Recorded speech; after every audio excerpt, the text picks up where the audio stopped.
আল্লাহ রাব্বুল আলামিনই প্রথম, আল্লাহ পাকই শেষ। আল্লাহ পাক প্রকাশ্য, আল্লাহ পাক গোপন।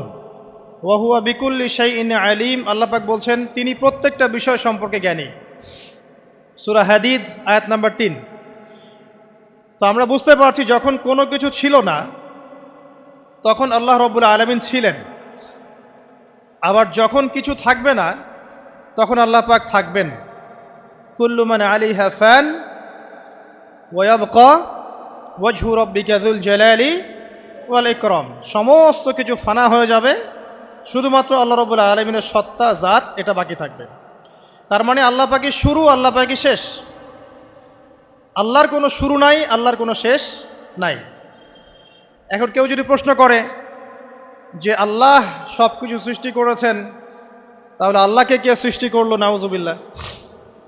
তো তখন আমরা বলবো যে যদি কেউ আল্লাহকে সৃষ্টি করতো তাহলে তো সেই সৃষ্টিকর্তা হয়ে যেত, তাই নয় কি?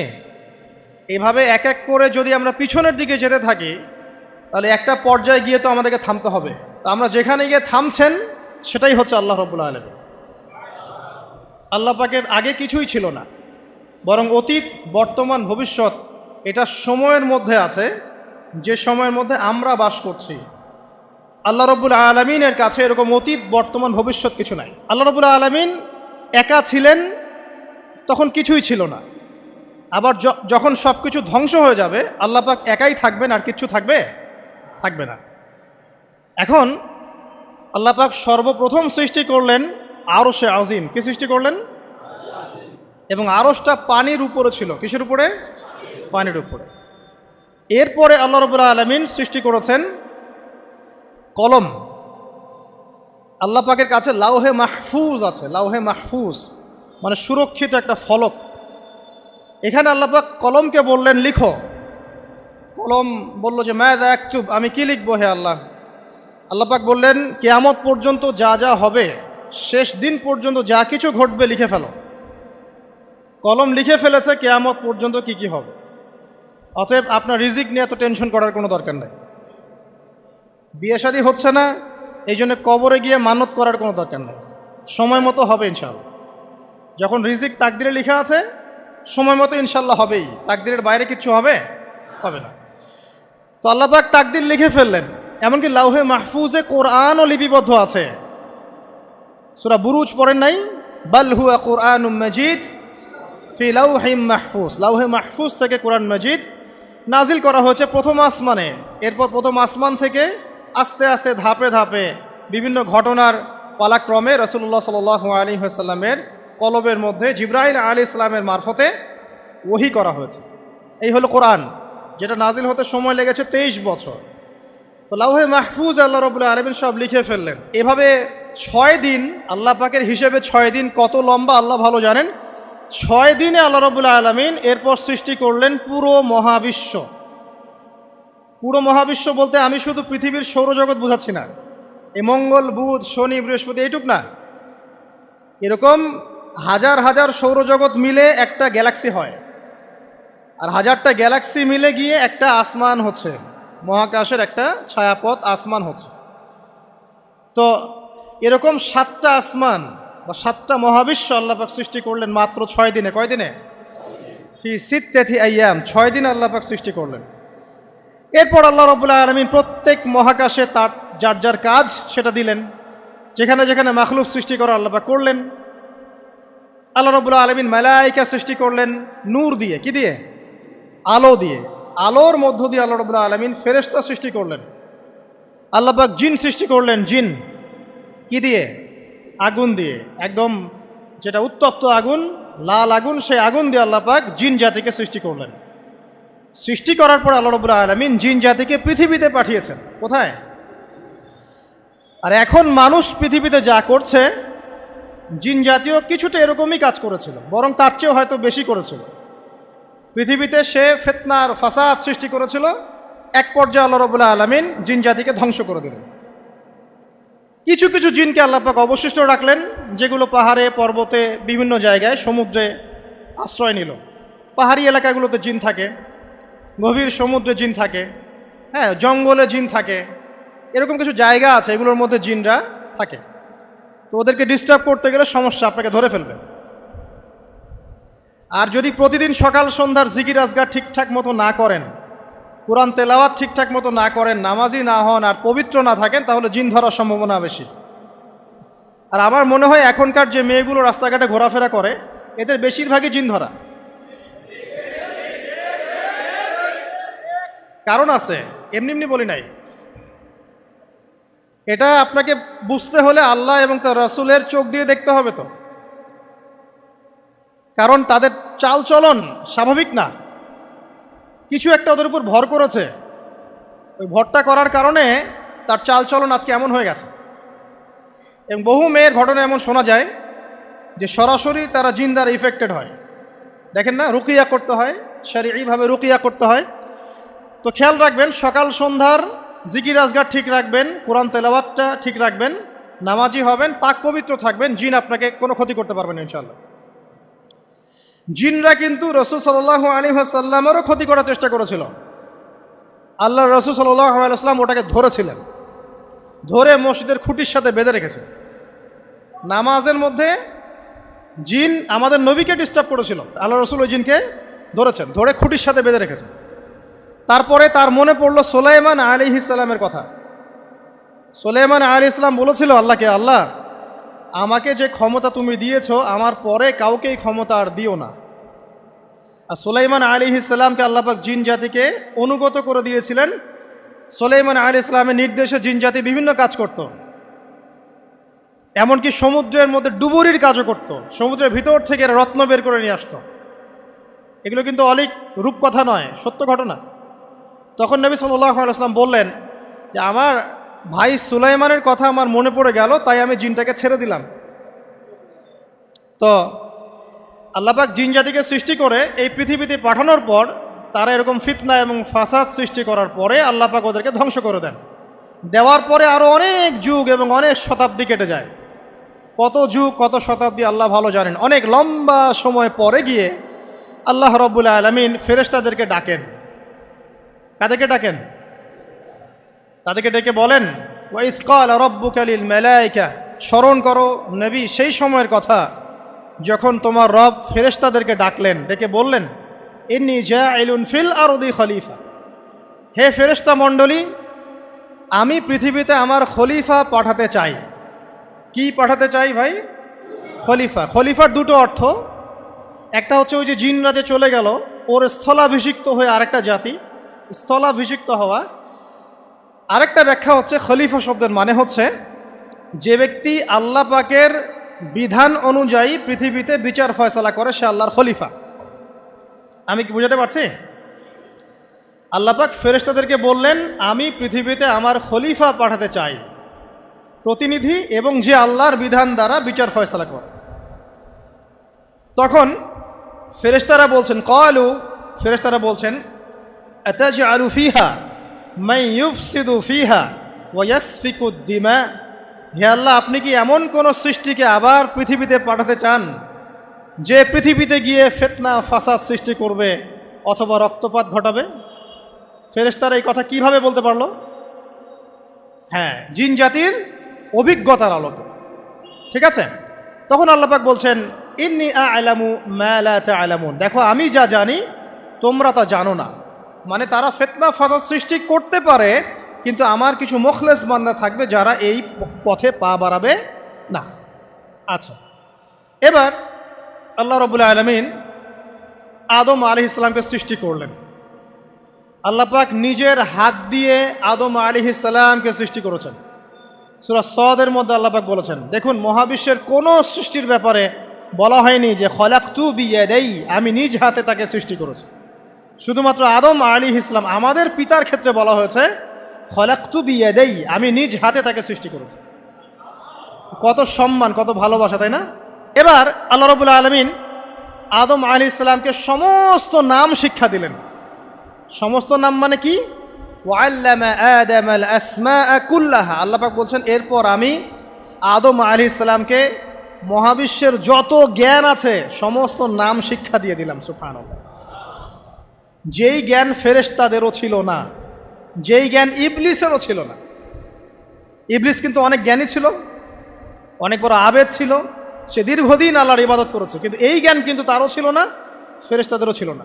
সুম্মা আরাদাহুম আলাল মালাইকা, এরপর আল্লাহ রাব্বুল আলামিন আদম আলাইহিস সালামকে ফেরেশতাদের সামনে নিয়ে আসলেন, উপস্থাপন করলেন। মহাবিশ্বের ঘটনা, এটা ঘটছে, চিন্তা করেন, এটা কিন্তু ঘটেছে আগে, অতীত। এবার সমস্ত ফেরেশতার সামনে আদম আলাইহিস সালামকে নিয়ে আসা হচ্ছে। এবার বলা হচ্ছে যে, হে ফেরেশতারা, তোমরা এই নামগুলো বলে দাও দেখি, তোমরা যদি সত্যবাদী হও। তো ফেরেশতারা বলছেন, লা ইলমা লানা ইল্লা মা আল্লামতানা, হে আল্লাহ, আপনি আমাদেরকে যা শিখিয়েছেন এর বাইরে তো কোনো জ্ঞান নাই আমাদের। তারপর আল্লাহ পাক আদমকে বললেন আলাইহিস সালাম, হে আদম, তুমি সব নাম বলে দাও দেখি। এরপর আদম আলাইহিস সালাম সমস্ত নাম একটা একটা করে বলে দিলেন। তাহলে আমাদের পিতা জ্ঞানী ছিলেন, নজ্ঞ ছিলেন? আর আমরা তার সন্তান হিসেবে জ্ঞানী না অজ্ঞ? এটা আমাদের শোভা পায়? আমাদের পিতা ছিলেন মহাবিশ্বের সবচেয়ে জ্ঞানী সত্তা, আল্লাহ রাব্বুল আলামিন তাকে জ্ঞান শিক্ষা দিয়েছেন, সমস্ত জ্ঞান। তবে তার সমস্ত জ্ঞান আর এই মহাবিশ্বের সমস্ত জ্ঞান আল্লাহর জ্ঞানের তুলনায় কতটুকু জানেন? একটা সমুদ্রের মধ্য থেকে এক ফোঁটা পানি উঠালে যেমন হয়, পুরো মহাবিশ্বের জ্ঞান আল্লাহর জ্ঞানের সামনে এতটুকু। আল্লাহ পাকের জ্ঞান এত অসীম, পুরো মহাসাগরের মধ্য থেকে এক ফোঁটা পানি তুললে, ওই যে এক ফোঁটা পানি তুললেন, এটা মহাবিশ্বের জ্ঞান, আর বাকি সমস্ত পানি এটা আল্লাহ পাকের জ্ঞান। ঠিক দুনিয়ার জীবনের এক্সাম্পলটা এমনই। একটা সাগরের মধ্যে আঙ্গুল ডুবালে, আঙ্গুল উঠালে যতটুকু পানি আঙ্গুলে বেঁধে থাকে, এটা দুনিয়া। আর পুরো মহাসাগরটাই হচ্ছে কি? আখিরাত। নবীজি বলছেন সাল্লাল্লাহু আলাইহি ওয়াসাল্লাম, একটা মৃত গাধাকে দেখে বলছেন, সাহাবীরা, তোমরা কি কেউ এই গাধাটাকে 1 দিরহামের বিনিময়ে কিনবে?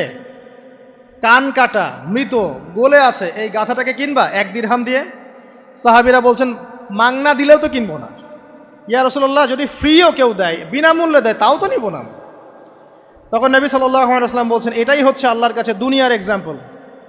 ওই মৃত গাধা তোমাদের কাছে যতটা না ইম্পর্টেন্ট, যতটুকু মূল্য রাখে, আল্লাহর কাছে এই দুনিয়া তার চেয়েও কম মূল্য রাখে। তো এই দুনিয়াতে তো সব ফয়সালা হবে না। আমরা তো হতাশ হয়ে যাই না যে দুনিয়াতে এমন কেন, এটা কেন, ওইটা কেন। দুনিয়া এটারই জায়গা, দুনিয়া সব কিছুর কনক্লুশনের জায়গা না, সব কিছুর পরিসমাপ্তির জায়গা হচ্ছে কিয়ামতের মাঠ। ওই দিন যে সফল সে সফল, যে ব্যর্থ সে ব্যর্থ। দুনিয়ার বাড়ি গাড়ি, স্ট্যাটাস, চাকরি বাকরি, ইজ্জত সম্মান, এটা সাফল্য ব্যর্থতার মানদণ্ড নয়, চূড়ান্ত মানদণ্ড নয়। চূড়ান্ত মানদণ্ড কি? ফামান যুহজিহা আনিন নার ওয়া উদখিলাল জান্নাহ ফাকাদ ফাজ, যাকে জাহান্নাম থেকে বাঁচানো হবে, জান্নাতে প্রবেশ করানো হবে, পুলসিরাত পার হতে পারবে, এই একমাত্র ব্যক্তি সফল। তো সাফল্যের সংজ্ঞাটা জেনে রাখবেন, তাহলে আপনি দুনিয়াতে হতাশ হবেন না ইনশাআল্লাহ তাআলা। এবার কি হলো, যখন আদম আলাইহিস সালাম সমস্ত নাম শিক্ষা দেওয়া সমস্ত নাম বলে দিলেন, এখানে নাম মানে কিন্তু খালি নাম নয়, জ্ঞান বলে দিলেন, তখন আল্লাহ রাব্বুল আলামিন ফেরেশতাদেরকে বললেন, তোমরা সবাই এখন আদমকে সিজদা করো। ওয়া ইয কুলনা লিল মালাইকাতি ইসজুদু লি আদম, আল্লাহ পাক এবার বলছেন, আমি সমস্ত মালায়েকাকে বললাম তোমরা আদমকে সিজদা করো। ফাসাজাদু, সবাই সিজদা করলো, ইল্লা ইবলিস, ইবলিস সিজদা করলো না। কেন করলে না? ইবলিসকে বলা হচ্ছে, ইয়া ইবলিস মা মানাকা আল্লা তাসজুদা ইয আমারতুক, তোমাকে কে নিষেধ করলো সিজদা করতে ওই আদমকে যাকে আমি আদেশ করেছি? কে নিষেধ করলো? তখন ইবলিস বলছে, খলাকতানি মিন নার ওয়া খলাকতাহু মিন তিন, আমাকে সৃষ্টি করেছেন আগুন দিয়ে আর আদমকে সৃষ্টি করেছেন মাটি দিয়ে, আমি কিভাবে তাকে সিজদা করতে পারি? ইবলিস বলতে চাইলো যে আপনি যে বলছেন আদমকে সিজদা করো, আদম তো মাটির তৈরি, আমি তো আগুনের তৈরি, তাহলে আপনি ভুল বলছেন। নাউজুবিল্লাহ। আগুন কেন মাটির সামনে নত হবে? মাটি আগুনের সামনে নত হওয়া উচিত। তার কেয়াস হচ্ছে এমন, কেয়াস মানে কি? তার এটা কি? হ্যাঁ, তার এটা যুক্তি, তার এটা যুক্তি এবং দর্শন যে আমি কেন তাকে সিজদা করব? আমি তো আগুনের তৈরি আর আদম হচ্ছে মাটির তৈরি। তো খলাকতাহু মিন নার ওয়া খলাকতানি মিন তিন, খলাকতানি মিন নার ওয়া খলাকতাহু মিন তিন, আমাকে সৃষ্টি করেছেন আগুন দিয়ে, আদমকে সৃষ্টি করেছেন মাটি দিয়ে। আবা ওয়াস্তাকবারা, আল্লাহ পাক বলছেন সে উদ্ধত হলো এবং অহংকার প্রদর্শন করলো। আর আল্লাহ পাক অনেক কিছু মাফ করে দেন, কিছু কিছু বিষয় আল্লাহ পাক মোটেই পছন্দ করেন। তার মধ্যে একটা হচ্ছে অহংকার, তার মধ্যে একটা হচ্ছে শিরক, তার মধ্যে একটা হচ্ছে অন্যের হক নষ্ট করা, তার মধ্যে একটা হচ্ছে আদম সন্তানকে হত্যা করা, তার মধ্যে একটা হচ্ছে বৃদ্ধ বয়সে ব্যভিচার করা, তার মধ্যে একটা হচ্ছে মুরতাদ হয়ে যাওয়া। ওই যে খ্রিস্টান হয়ে যাচ্ছেন না, খালি মরেন তারপর বুঝবেন, খালি মালাকুল মউত আসুক তারপর বুঝবেন। আল্লাহ রাব্বুল আলামিন বলছেন তার রাসূলের মাধ্যমে, কেউ যদি সাক্ষ্য দেয় আল্লাহ ছাড়া কোনো মাবুদ নাই, মুহাম্মদ সাল্লাল্লাহু আলাইহি ওয়াসাল্লাম শেষ নবী, ঈসা ইবনে মারইয়াম আল্লাহর প্রেরিত নবী, আল্লাহর পুত্র নন, জান্নাত সত্য এবং জাহান্নাম সত্য, এই পাঁচটা বিষয় যদি কেউ সাক্ষ্য দেয় ইনশাআল্লাহ সে জান্নাতে যাবে, তার আমল যেমনই হোক না কেন। টাকার বিনিময়ে, চাকরির বিনিময়ে, সমাজসেবার নামে আর চিকিৎসার নামে ইমান বিক্রি করে ফেললেন, সুবহানাল্লাহ সুবহানাল্লাহ। তোমাদের এই পৃথিবীতে বেঁচে থাকার চাইতে মাটির তলে চলে যাওয়া ভালো। আবর্জনার কোনো প্রয়োজন নাই আল্লাহর এই জমিনে। এই মুসলিম উম্মার আবর্জনার কোনো প্রয়োজন নাই। এই মুসলিম উম্মার ইমানদার সাহসী তরুণ প্রজন্মের দরকার। আল্লাহ পাক কবুল করুন, আমিন। এরপরে কি হলো? ইবলিস সেজদা করলো না, আবা ওয়াস্তাকবার, সে উদ্ধত হলো এবং অহংকার প্রদর্শন করলো। এবার আল্লাহ পাক জিজ্ঞাসা করলেন, কেন করলে না, কেন করলে না? সে বলল যে আগুন দিয়ে সৃষ্টি করেছেন আমাকে, তাকে সৃষ্টি করেছেন আপনি মাটি দিয়ে, সো আপনি ভুল আমি সঠিক, আমি কেন তাকে সেজদা করব? আল্লাহ পাক তখন আর তার প্রতি রহম করলেন না। আল্লাহ পাক তখন তাকে বলছেন ফখরুজ মিনহা, এখান থেকে বেরো। আল্লাহ পাক যেমন গফুর রহিম আরহামুর রহিমিন, ঠিক তেমনি আল্লাহ পাক শাদীদুল ইকাব, কঠিন শাস্তিদাতাও বটে। আল্লাহ পাক শুধু কি দয়াই করবেন, শাস্তি দিবেন না? দিবেন। ফখরুজ, অপদস্থ হয়ে লাঞ্ছিত হয়ে এখান থেকে বের হয়ে যাও। এখানে অহংকার করার অধিকার তোমাকে দেয়া হয় না, এখান থেকে বের হয়ে যাও। এবার ইবলিস বের হয়ে যাচ্ছে। বের হয়ে যাওয়ার সময় ইবলিস বলছে রব্বি, কি বলছে? রব্বি। দেখেন ইবলিস আল্লাহকে বলছে রব্বি, মানে ইবলিস আস্তিক। ইবলিস কি আস্তিক? ইবলিস আল্লাহ বিশ্বাস করে। ইবলিস বলছে রব্বি, হে আমার রব, আনজিরনি ইলা ইয়াউমি ইউবআসুন, আমাকে কিয়ামত দিবস পর্যন্ত অবকাশ দেন। আমাকে তো বের করে দিচ্ছেন, ঠিক আছে, আমাকে কিয়ামত দিবস পর্যন্ত অবকাশ দেন। শব্দ চয়ন হচ্ছে রব্বি, হে আমার রব, মানে ইবলিস কিন্তু নাস্তিক না। তাহলে এখন যারা এই যে এথিজমে বিশ্বাস করছেন, আসলে এরা কেউ নাস্তিক না, এরা ইসলাম বিদ্বেষী। কখনো দেখবেন না তাদেরকে অন্য ধর্মের কোনো বিষয় নিয়ে কটু মন্তব্য করছে, প্রশ্ন উত্থাপন করছে, এমনটা খুব কমই দেখবেন। এদের যত মাথা ব্যথা ইসলাম নিয়ে। এখানে দেখেন ইবলিসের কথা বলছি, ইবলিস কিন্তু আস্তিক। ইবলিস কি বলছে? রব্বি আনজিরনি ইলা ইয়াউমি ইউবআসুন, হে আমার রব। ইবলিস জানে যে আল্লাহ তার রব। ওই যে সূরা হাশরের শেষের দিকে পড়ে দেখবেন ইবলিস বলে উকফুর, তোমরা কুফরি করো। তারপরে মানুষ যখন কুফরি করে সে বলে আমি ইন্নী আখাফুল্লাহ রাব্বাল আলামিন, আমি আল্লাহকে ভয় করি যে জগৎ সমূহের প্রতিপালক। শয়তানকে মানুষ গিয়ে জিজ্ঞাসা করবে, জাহান্নামীরা, তুমি আমাদেরকে পথভ্রষ্ট করেছিলে। শয়তান বলবে আমি কিচ্ছু করি নাই, আমি তোমাদেরকে কোনো কাজে ফোর্স করি নাই, আমি শুধু তোমাদেরকে ওয়াসওয়াসা দিয়েছি, তোমরা নিজেরাই কাজ করেছো। ফালা তালুমুনি ওয়ালুমু আনফুসাকুম, সূরা ইব্রাহিম পড়ে দেখেন। শয়তান বলবে তোমরা আমাকে লানত করো না, নিজেদেরকেই লানত করো, আমি তো তোমাদেরকে বাধ্য করে কাজ করাই নাই, তোমরা নিজেরাই করেছো এই কাজগুলো। আসুন সামনে যাই। এবার আল্লাহ পাক যখন ইবলিসকে বের করে দিলেন, সে বলছে আমাকে কিয়ামত পর্যন্ত অবকাশ দিন। কিয়ামত পর্যন্ত অবকাশ নিয়ে ইবলিস কি করবে? উত্তর, ইবলিস বলছে ফাবিমা আগওয়াইতানি, হে আল্লাহ, যে কারণে বা যে আদমের কারণে আপনি আমাকে এখান থেকে বের করে দিলেন, লাআকউদান্না লাহুম সিরাতাকাল মুস্তাকিম, আমি সে আদম সন্তানের সরল পথে ওত পেতে বসে থাকব। শয়তানের কথা কি মনে থাকবে যুবক ভাইরা? শয়তানের চ্যালেঞ্জ কি? আমি আদম সন্তানের সরল পথে ওত পেতে বসে থাকবো, মানে আমার আপনার সবার পথে সে ওত পেতে বসে আছে। এটা যদি মাথায় থাকে তাহলে জীবনে চলা সহজ হয় না? আচ্ছা, আর কি করব? সুম্মা লাআতিয়ান্না মিন বাইনি আইদিহিম, শুধু বসেই থাকবো না, আমি আসবো তাদের সামন থেকে, ওয়া মিন খালফিহিম, তাদের পিছন থেকে, ওয়া আন আইমানিহিম, তাদের ডান দিক থেকে, ওয়া আন শামাইলিহিম, তাদের বাম দিক থেকে, ওয়ালা তাজিদু আকসারাহুম শাকিরিন, হে আল্লাহ, আপনি বেশিরভাগ আদম সন্তানকে শুকরগুজার পাবেন না। কার কথা?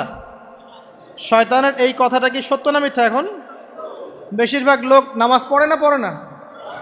পড়ে পড়ে না। বেশিরভাগ মুসলিমের দাড়ি আছে না নাই? বেশিরভাগ মুসলিম সুদ খায় না খায় না? এখন বেশিরভাগ তরুণ প্রজন্মের জেনায় আছে না নাই? পর্নোগ্রাফি সবাই দেখে না দেখে না? অন্যের সম্পদ আত্মসাৎ মানুষ করছে না? দুর্নীতি করছে না? ঘুষ খাচ্ছে না? ইসলামের বিধান 100% পালন করে কত পার্সেন্ট মানুষ? খুব কম। আচ্ছা বাদ দেন এত বড় বড় কথা, শুধু কোরআনুল কারীম তেলাওয়াত করতে পারে কতজন মানুষ? বলি না আমরা 90% মুসলিমের বাংলাদেশ, তো 90% মুসলিমের বাংলাদেশে কত ভাগ মুসলিম কোরআন তেলাওয়াত করতে পারে? একটা শুমারি করে দেখেন, কোরআন শুমারি। এটা কোরআন শুমারি করে দেখেন যে কত পার্সেন্ট মুসলিম শুদ্ধ করে কোরআন পড়তে পারে। যারা পড়তে জানে তাদেরও পড়া যে কত ভুল আছে, আলেম ওলামার কাছে গেলে বুঝতে পারবেন। আর এই ভুলের কারণে যে অর্থ কত পরিবর্তন হচ্ছে আপনি তো জানেনই না। তো এই যে শয়তান বলেছে ওয়ালা তাজিদু আকসারাহুম শাকিরিন, আপনি বেশিরভাগকেই শুকরগুজার পাবেন। তো কথা সত্য না মিথ্যা? দেখেন, ও কিন্তু তার মিশনের মধ্যে ঠিকই আছে। কথা যে সত্য তার প্রমাণ সহিহ বুখারীর একটা হাদিস, যেটা 4 বার এসেছে বুখারীর মধ্যে, যে আদম আলাইহিস সালামকে ডাকা হবে কিয়ামতের মাঠে, ডেকে বলা হবে তোমার সন্তানদের মধ্য থেকে জাহান্নামীদেরকে আলাদা করে দাও। আদম আলাইহিস সালাম বলবেন কতজনকে আলাদা করে দিব? আল্লাহ পাক বলবেন প্রতি 1099 জনকে জাহান্নামের জন্য আলাদা করে দাও। শয়তানের কথা ঠিক না বেঠিক? এবার আল্লাহ রাব্বুল আলামিন তাকে বের করে দিলেন। ইবলিস এবার বের হয়ে গেল, চ্যালেঞ্জও করলো। এবার আল্লাহ পাক আদম আলাইহিস সালামকে ডেকে বলছে ইয়া আদম, এবার আদম আলাইহিস সালামের এই যে পাজর মানে বুকের পাজর, এখান থেকে তার সঙ্গিনীকে সৃষ্টি করা হলো। কারণ আদম আলাইহিস সালাম একাকী ছিলেন, একা কি থাকা যায়? একা থাকতে কষ্ট হয় না? একজন জীবন সঙ্গী লাগে না? তো আদম আলাইহিস সালামের এই বাম পাজরের হাড় থেকে হাওয়া আলাইহিস সালামকে সৃষ্টি করা হলো। সৃষ্টি করার পর আরও একটা ঘটনা আছে যে আল্লাহ রাব্বুল আলামিন আদম আলাইহিস সালামের পিঠের যে অংশটুকু আছে, এই অংশটুকু থেকে আগামীতে যত আদম সন্তান আসবে সবাইকে ছোট ছোট পিঁপড়ার আকৃতিতে সামনে নিয়ে দেখালেন। সুবহানাল্লাহ। যত আদম সন্তান আসবে আল্লাহ পাক সবাইকে আদমের সামনে দেখালেন এবং বললেন এই যে শুভ্র অংশ যারা, মানে সাদা অংশ যারা, তারা তোমার সন্তানদের মধ্য থেকে সবাই জান্নাতি। আর তোমার এই যে বাম পাশে যেগুলো কালো কালো ছোট ছোট আকৃতি দেখছো, এগুলো সব তোমার সন্তানদের মধ্য থেকে জাহান্নামী। আমরা দোয়া করি আমরা তাদের অন্তর্ভুক্ত না হই। এবার আল্লাহ পাক সবাইকে বললেন, সূরা আরাফের মধ্যে আসছে 182 নম্বর আয়াতে মনে হয়, আল্লাহ পাক বলেন আলাস্তু বিরব্বিকুম, হে আদমের সন্তানরা আমি কি তোমার রব নই? আমি কি তোমাদের রব নই?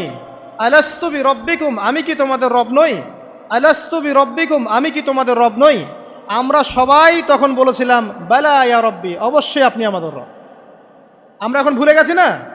আমরা সবাই এই সাক্ষী দিয়ে আসছি রুহের জগতে। আর রুহের জগৎ বলে একটা জগৎ আছে, অনেক জগৎ আছে। রুহের জগৎ একটা, দুনিয়ার জগৎ একটা, জিন জাতির জগৎ আলাদা, বারজাখ পরকালে যে কবরে রাখার পরে বারজাখের জগৎ একটা, আর দারুল করার যেটা হবে একদম জান্নাত জাহান্নাম, ওটা আরেকটা জগৎ। এই যে মহাবিশ্ব যে সম্প্রসারিত হচ্ছে, এক এক গ্যালাক্সিতে এক একটা জগৎ না, এরকম বহু জগৎ আছে। রুহের জগতে আমরা এই ওয়াদা আল্লাহর কাছে করে এসেছি। এটাকে আহদে আলাস্তু বলে। কি বলে? আহদে আলাস্তু, মানে আলাস্তু বি রব্বিকুম, আমি কি তোমাদের রব নই? আমরা বলেছিলাম হ্যাঁ আপনি আমাদের রব। একটা মজার কথা আছে এখানে, যখন আদম আলাইহিস সালাম দেখছিলেন তার সন্তানদেরকে সাদা সাদা আকৃতি ছোট ছোট, এর মধ্যে একটা সন্তানকে দেখে, একজন সন্তানকে দেখে তার প্রচণ্ড ভালো লেগেছিল এবং তিনি অত্যন্ত সুদর্শন ছিলেন। তাকে দেখে তার প্রচণ্ড রকম ভালো লেগেছিল। আল্লাহ পাককে তিনি জিজ্ঞাসা করলেন, হে আল্লাহ, আমার সন্তানদের মধ্যে একে, এই সুন্দর সন্তান কে? আল্লাহ পাক বললেন সে হচ্ছে তোমার সন্তান দাউদ। কি নাম? দাউদ আলাইহিস সালাম। আর আপনাকে বলে রাখি, আদম আলাইহিস সালামের ব্যাপারে যেমন আল্লাহ পাক বলেছেন আদম আমার খলিফা, ঠিক দাউদ আলাইহিস সালাম সম্পর্কেও আল্লাহ পাক বলেছেন দাউদ আমার খলিফা। বুঝতে পারলেন? কোথায় আছে? সূরা সদ পড়ে দেখেন। ঠিক আদম আলাইহিস সালাম সম্পর্কে আল্লাহ পাক বলেছেন না যে আমি পৃথিবীতে খলিফা পাঠাচ্ছি, ঠিক দাউদ আলাইহিস সালাম সম্পর্কেও আল্লাহ পাক বলেছেন দাউদ আমার খলিফা। ইয়া দাউদ ইন্না জাআলনাকা খলিফাতান ফিল আরদ ফাহকুম বাইনান নাসি বিল হক ওয়া লা তাত্তাবি'ল হাওয়া। আয়াতটা পড়ে দেখবেন, ওইদিকে আমি পরে আসছি। তো ওই সন্তানকে দেখে তার এত ভালো লাগলো, আল্লাহর কাছে তিনি জিজ্ঞাসা করছেন, হে আল্লাহ আমার এই সন্তানের হায়াত কত? আল্লাহ পাক বলছেন তোমার এই সন্তানের হায়াত হচ্ছে 60 বছর। কত বছর? 60 বছর। আর আমাদের উম্মতে মুহাম্মাদের কিন্তু গড় আয়ু এরকম 60-65, এর বেশি না গড় আয়ু। তখন আদম আলাইহিস সালাম বলেন, আল্লাহ আমার হায়াত থেকে তাকে 40 বছর দিয়ে দাও, আমার হায়াত থেকে তাকে 40 বছর দিয়ে দাও। আল্লাহ পাক তাকে 40 বছর দিয়ে দিলেন। তাই আদম আলাইহিস সালামের 1000 বছর হায়াত হয়ে গেল 960 বছর, আর দাউদ আলাইহিস সালামের 40 বছর হায়াত হয়ে গেল 100 বছর। এখন আসেন এই জায়গায় যে আদম আলাইহিস সালাম এবং দাউদ আলাইহিস সালাম দুইজনকে আল্লাহ পাক কি বলেছেন? খলিফা। খলিফা কে? খলিফা কাকে বলে? এটা একটু শুনে নি ছোট্ট করে। সূরা সদ পড়বেন 24 কি 26 নম্বর আয়াত। আল্লাহ পাক বলছেন ইয়া দাউদ, হে দাউদ খলিফার কাজ কি এটা শোনেন। হে দাউদ ইন্না জাআলনাকা খলিফাতান ফিল আরদ, নিশ্চয়ই আমি আল্লাহ তোমাকে পৃথিবীতে খলিফা করেছি। কি করেছি? খলিফা করেছি। তোমার কাজ কি? ফাহকুম বাইনান নাসি বিল হক, মানুষের মাঝে আল্লাহর বিধান দ্বারা হকের মানদণ্ডে বিচার ফয়সালা করবে। তাহলে আল্লাহর খলিফার দায়িত্ব কি? আল্লাহর বিধান দ্বারা বিচার ফয়সালা করা। ওয়ালা তাত্তাবি'ল হাওয়া, তুমি নিজের প্রবৃত্তির অনুসরণ করবে না। ফায়ুদিল্লাকা আন সাবিলিল্লাহ, তাহলে তোমাকে এটা সরল পথ থেকে বিচ্যুত করে দেবে। ইন্নাল্লাযীনা ইউদিল্লুনা আন সাবিলিল্লাহ, নিশ্চয় যারা আল্লাহর পথ থেকে বিচ্যুত হয়ে যায়, লাহুম আযাবুন শাদীদ, তাদের জন্য কঠিন শাস্তি আছে। বিমা নাসু ইয়াউমাল হিসাব, এই কারণে যে তারা হিসাবের দিনটা ভুলে গেছে। এই আয়াত থেকে খলিফার ফাংশন বুঝতে পারলেন? খলিফার ফাংশন কি? আপনি যা ইচ্ছা তাই ফয়সালা করবেন, নিজের মন গড়া যা ইচ্ছা রচনা করবেন। ফাহকুম বাইনান নাসি বিল হক, মানুষের মধ্যে হকের মানদণ্ডে বিচার ফয়সালা করো। হকটা কি জিনিস? আমার দর্শন হক, আমার ফিলোসফি হক, আমার যুক্তি, আমার বিজ্ঞান, এগুলোই হকের মানদণ্ড। হকের মানদণ্ড কি? কোথায় উত্তর আছে? কোরআনেই উত্তর আছে। কোন সূরা? সূরা কাহফ। কত নম্বর আয়াত? আয়াত নম্বর 29। আল্লাহ পাক বলছেন ওয়াকুলিল হাক্কু মির রাব্বিকুম, হক সেটাই যা তোমার রবের পক্ষ থেকে নাজিল। কথা কি ক্লিয়ার? হক কি জিনিস? যা তোমার রবের পক্ষ থেকে নাজিল হয়। ফামান শাআ ফালইউমিন, যার ইচ্ছা হয় সে স্বীকার করুক। ওয়ামান শাআ ফালইয়াকফুর, যার ইচ্ছা হয় সে অস্বীকার করুক। ইন্না আ'তাদনা লিযালিমিনা নারান, অস্বীকারী জালেমদের জন্য আমি আগুন প্রস্তুত করে রেখেছি। তো এখানে আপনি হকের সংজ্ঞা পেলেন এবং হকের মানদণ্ডে বিচার ফয়সালা করলে পরে খলিফা হয়। যদি আল্লাহ পাকের হকের মানদণ্ডে কেউ ফয়সালা না করে সে আল্লাহর খলিফা নয়, সে শয়তানের খলিফা। কথা কি ক্লিয়ার? আচ্ছা, এখন যদি আপনি বাধ্য হন কোনো ক্ষেত্রে সেটা আলাদা বিষয়, বাধ্য হয়েছেন সেটা আলাদা বিষয়, কিন্তু আকীদা স্পষ্ট থাকতে হবে যে আল্লাহ রাব্বুল আলামিনের বিধান চূড়ান্ত, এর উপর কোনো বিধান নাই। এখন আপনি আদম এবং দাউদ আলাইহিস সালামের মধ্যে একটা সম্পর্ক বুঝতে পারলেন। এবার আল্লাহ পাক আদম আলাইহিস সালামকে ডাকলেন, ডেকে বলছেন আদম এবং হাওয়া, তোমরা দুজন উসকুন আনতা ওয়া যাওজুকাল জান্নাহ, এবার তুমি আর তোমার স্ত্রী হাওয়া তোমরা জান্নাতে থাকো। ফাকুলা মিনহা রাগাদান হাইথু শি'তুমা, জান্নাতের যেখান থেকে ইচ্ছা তোমরা ফল খাও বা যা ইচ্ছা তাই করো, সব কিছু উন্মুক্ত তোমাদের জন্য জান্নাতে। একটা বিষয়, ওয়ালা তাকরাবা হাযিহিশ শাজারা, এই যে গাছটা দেখছো এই গাছের কাছেও যাবে না। এখানে শব্দ এমন না যে গাছের ফল খাবে না, শব্দ হচ্ছে এমন গাছের কাছেও যাবে না। যেমন ওয়ালা তাকরাবু জিনা, জেনা করবে না আল্লাহ পাক বলেননি, বলেছেন জেনার কাছেও যাবে না। ওয়ালা তাকরাবু মাল আল ইয়াতিম, ইয়াতিমের মাল খাবে না আল্লাহ পাক বলেন নাই, আল্লাহ বলছেন ইয়াতিমের মালের কাছেও যেও না। আমি কি বুঝাতে পারছি? এই গাছের কাছেও যেও না। এবার জান্নাতে তারা থাকতে লাগলেন।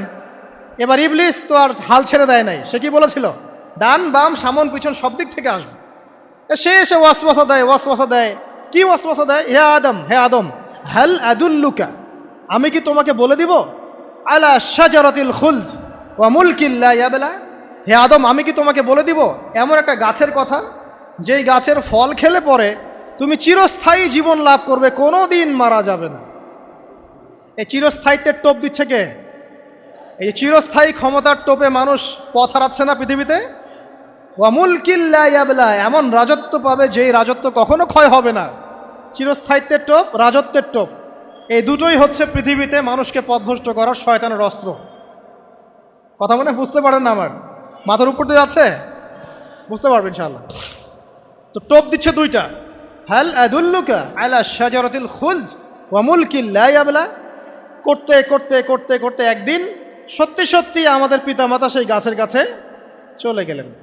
যখনই চলে গেলেন, ফালাম্মা যাকা শাজারা, যখন তারা গাছের কাছে চলে গেলেন, বাদাত লাহুমা সাওআতিহিমা, তাদের পরনে যে জান্নাতি কাপড় ছিল ধাপাস করে খুলে পড়ে গেল।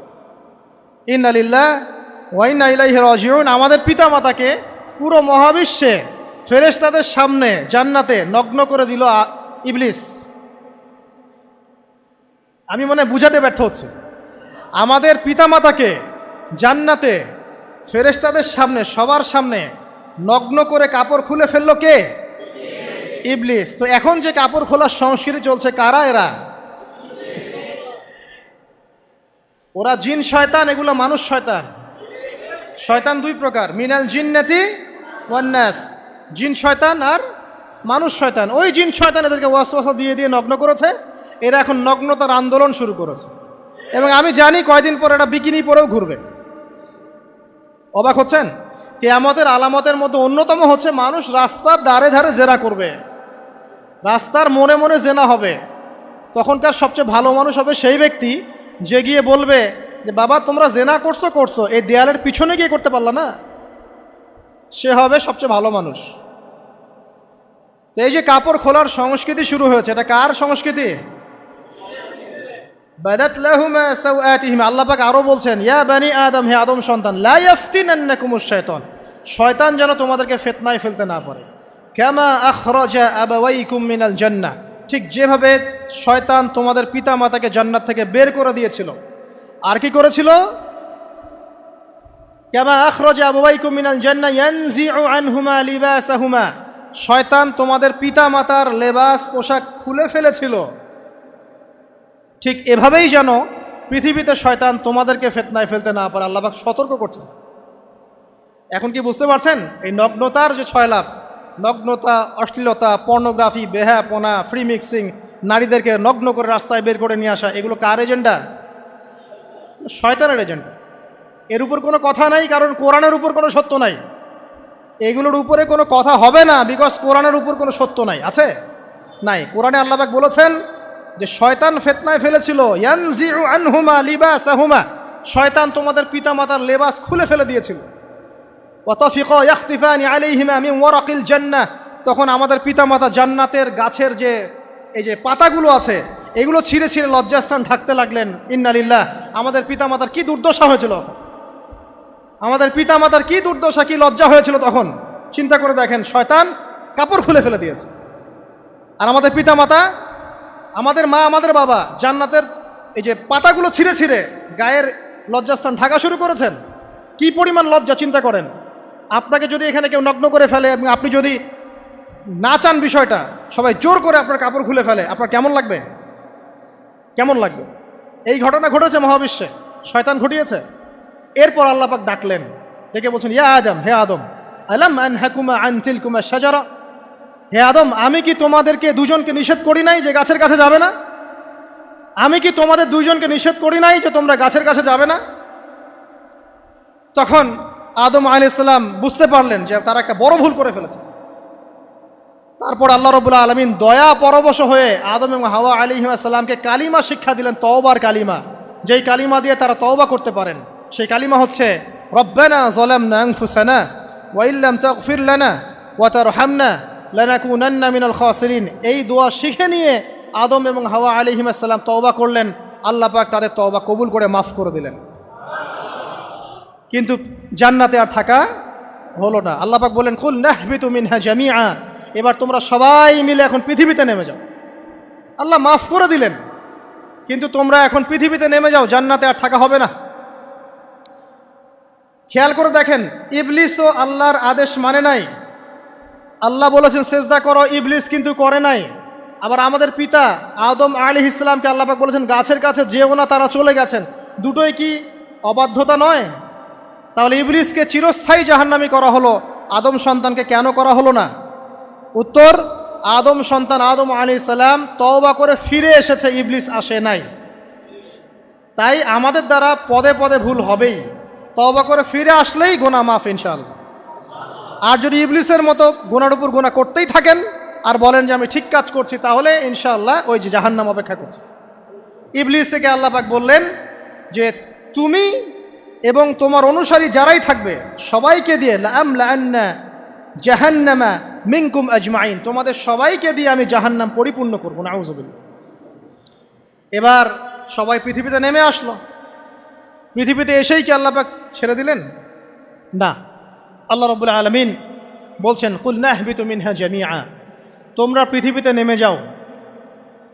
ফাইম্মা ইয়াতিয়ান্নাকুম মিন্নি হুদান, দুনিয়াতে যাচ্ছ যাও, তবে মনে রেখো যে আমার পক্ষ থেকে তোমাদের কাছে হেদায়েতের বাণী আসবে। আমার পক্ষ থেকে তোমাদের কাছে হেদায়েতের বাণী আসবে। ফামান তাবিআ হুদায়া ফালা খাউফুন আলাইহিম ওয়ালা হুম ইয়াহজানুন, যারা আমার হেদায়েতের বাণীগুলো মেনে চলবে তাদের কোনো ভয় নাই, কোনো দুশ্চিন্তাও নাই।